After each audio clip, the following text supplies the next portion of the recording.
अवधूत चिंतन श्री गुरुदेव दत्त श्री स्वामी समर्थ।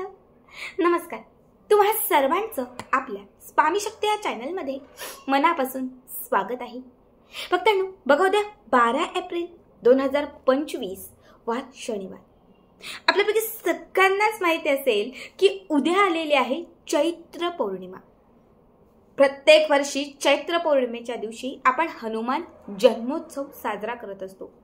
या दिवसाला आपण हनुमान जयंती असे म्हणतो आणि हा दिवस संपूर्ण देशभर मोठ्या उत्साहाने साजरा केला जातो। बघा, हनुमान जयंती आणि पौर्णिमा दोनही शुभयोग एकाच दिवशी आल्यामुळे हा दिवस उपाय आणि सेवा करण्यासाठी खूप महत्त्वाचा असतो। असंख्य ठिकाणी जर तुम्ही बघाल तर या दिवशी हनुमानांची पालखी काढली जाते। बऱ्याच ठिकाणी या दिवशी होम याग प्रयाग केले जातात, बऱ्याच ठिकाणी व्रत धरले जातात, बऱ्याच ठिकाणी मोठमोठे कार्यक्रम असतात। आता आमच्याकडे तरी होम हवन असतं, पालखी काढली जाते, व्रत धरलं जातं, सगळ्या शुभ ज्या गोष्टी असतात ना त्या सगळ्या गोष्टी आमच्याकडे केल्या जातात, कारण हा दिवस आमच्याकडे अत्यंत पवित्र मानला जातो। आज या व्हिडिओमध्ये मी तुम्हाला याच हनुमान जयंतीच्या दिवशी करावायचा एक उपाय सांगणार आहे। बघा, आपल्या आयुष्यात आपल्याला शत्रूंचा खूप त्रास असेल, शत्रुपीडा काही केल्या कमी होत नसेल, तांत्रिक बाधा सतत पाठी लागत असेल, कुणीतरी जवळचाच व्यक्ती काहीतरी जादूटोणा करत असेल, सतत नजर लागत असेल, कामात अडथळा येत असेल, प्रत्येक गोष्टीत अपयश येत असेल, प्रगती होत नसेल, तर त्यासाठी उद्या हनुमान जयंतीच्या दिवशी फक्त एक साधा सोपा उपाय करा। या उपायाने तुमचे असंख्य अडथळे दूर होतील आणि प्रबळ मनोरथ म्हणजे ज्या तुमच्या इच्छा आहेत त्या पूर्ण होतील। सगळ्यांनाच माहित आहे की हनुमान दैवत हे असे आहेत जे संकट पिशाच बाधा दूर करण्यासाठी आणि कितीही कठीण असणाऱ्या इच्छा पूर्ण करण्यासाठी अत्यंत म्हणजे यांची सेवा अत्यंत प्रभावी असते। शनिवारच्या दिवशी आपण हनुमान चालीसा वाचतो, शनिवारच्या दिवशी आपण संकटमोचन स्तोत्र वाचतो, शनिवारच्या दिवशी आपण हनुमानांची खूप सेवा करतो, कारण हा दिवस हनुमानांचा आहे आणि उद्या योगायोगाने शनिवारच्याच दिवशी हनुमान जयंती आलेली आहे। त्यामुळे बघा, खूप मोठा हनुमानांचा जन्मदिवस आणि त्याच दिवशी ही जयंती म्हणजे खूप मोठा दिवस आहे उद्याचा। आता उद्या आपल्याला खूप काही नाही जमलं तरीही चालेल, इच्छा असूनही खूप काही नाही करता आलं तरीही चालेल, पण हा उपाय नक्की करा। आपल्याला सगळ्यात पहिली गोष्ट म्हणजे उद्याच्या दिवशी लवकर उठायचं आहे। सकाळी छान लवकर उठा, छान स्नान करा, अंघोळीच्या पाण्यात थोडंसं गोमूत्र किंवा गंगाजल घाला, घरातल्या प्रत्येक कानाकोपऱ्यामध्ये थोडंसं गोमूत्र शिंपडा। गोमूत्र नसेल तर हळदीचं जे पाणी असतं, थोडं हळद आणि पाणी एखाद्या फुलाने संपूर्ण घरभर आणि घराच्या बाहेर हे पाणी शिंपडा तरीही चालेल। त्यासोबत उद्याच्या दिवशी सूर्याला अर्घ्य अर्पण करा, दाराच्या समोर छान रांगोळी काढा, घरामध्ये देवघरामध्ये उंबरठ्याच्या समोर तुळशीच्या जवळ आपल्याला शक्य तितक्या ठिकाणी छान दिवे लावा। तुमच्या घराच्या आजूबाजूला कुठेही जर पांढऱ्या रुईचं झाड असेल, सफेद रुई जे हनुमानांना विशेष प्रिय आहे, जर कुठेही सफेद रुई असेल तर उद्या आवर्जून सफेद रुईच्या खाली देखील एक दिवा लावा। आता या छोट्या मोठ्या गोष्टी झाल्यानंतर आपल्याला सकाळ ते संध्याकाळ या कुठल्याही वेळात हा एक उपाय करायचा आहे। यासाठी तुम्हाला 7 लवंगा, लाल धागा आणि एक नारळ घ्यायचा आहे। 7 लवंगा, 1 नारळ आणि 1 धागा।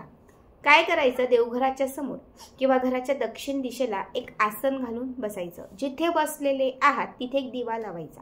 देवघराच्या समोर बसला असाल तर देवघरात दिवा असतोच, घराच्या दक्षिण दिशेत बसलेल्या असाल तर तिथे एक म्हणजे जिथे तुम्ही आसन घेऊन बसलेले आहात त्याच्या समोर एक पाट चौरंग काहीतरी ठेवा आणि त्याच्यावरती दिवा लावा। त्यानंतर आपल्याला नारळ घ्यायचा आहे। नारळ हा स्वच्छ धुवून घ्यायचा आहे। स्वच्छ धुवून तो थोडासा सुकून पाणीदार व्यवस्थित नारळ घ्यायचा आहे आणि त्या नारळाच्या वरती शेंदुराने एक त्रिशूल काढायचा आहे। त्रिशूल येत नसेल तर तुम्ही स्वस्तिक काढलं तरीही चालेल। नारळावरती शेंदुराने तुम्हाला एक स्वस्तिक किंवा त्रिशूल काढायचं आहे। त्याच्यानंतर ज्या 7 लवंगा आपण घेतलेल्या आहेत त्या 7ही लवंगा अभिमंत्रित करायच्यात। पहिली लवंग उजव्या हातामध्ये घ्यायची, हनुमान चालीसा म्हणायचा, इच्छा सांगायची। कितीही मोठा शत्रू असेल, तो शत्रू त्रास देत असेल त्याचं नाव घ्यायचं। समजा शत्रू माहिती नसेल पण त्रास होतो हे माहिती असेल, शत्रुपीडा आहे पण शत्रूचं नाव माहिती नाही, तर फक्त शत्रू असं म्हणा। हनुमानांना तुमच्या आयुष्यातील शत्रुपीडा दूर करण्यासाठी प्रार्थना करायची, हनुमान चालीसा म्हणायचा आणि हे लवंग जे आहे ते धाग्यात गुंफायचं, बांधायचं धाग्यात। दुसरं लवंग घ्यायचं, पुन्हा सेम हातावर ठेवायचं, इच्छा व्यक्त करायची, हनुमानांना आपली प्रार्थना सांगायची आणि त्याच्यानंतर हनुमान चालीसा म्हणून ही लवंग त्या धाग्यात गुंफायची। अशा 7 घेतलेल्या 7च्या 7ही लवंग एक एक करत तुम्हाला अभिमंत्रित करत त्या धाग्यामध्ये बांधायच्या आहेत। त्यानंतर हा 7 लवंगांचा हा धागा तुम्हाला त्या नारळाला गुंडाळायचा आहे।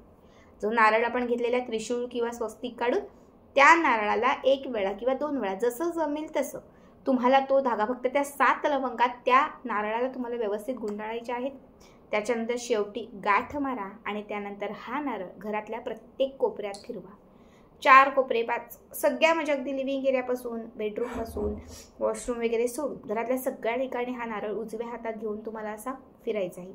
त्याच्यानंतर तुमच्या घरातील एखादा व्यक्ती खूप बाधित असेल, सतत आजारपण त्याच्या पाठी येत असेल, खूप प्रयत्न करताय पण त्याचा आजारपण दूर होत नसेल तर त्या व्यक्तीवरून 7 वेळा हा नारळ उतरवून घ्या।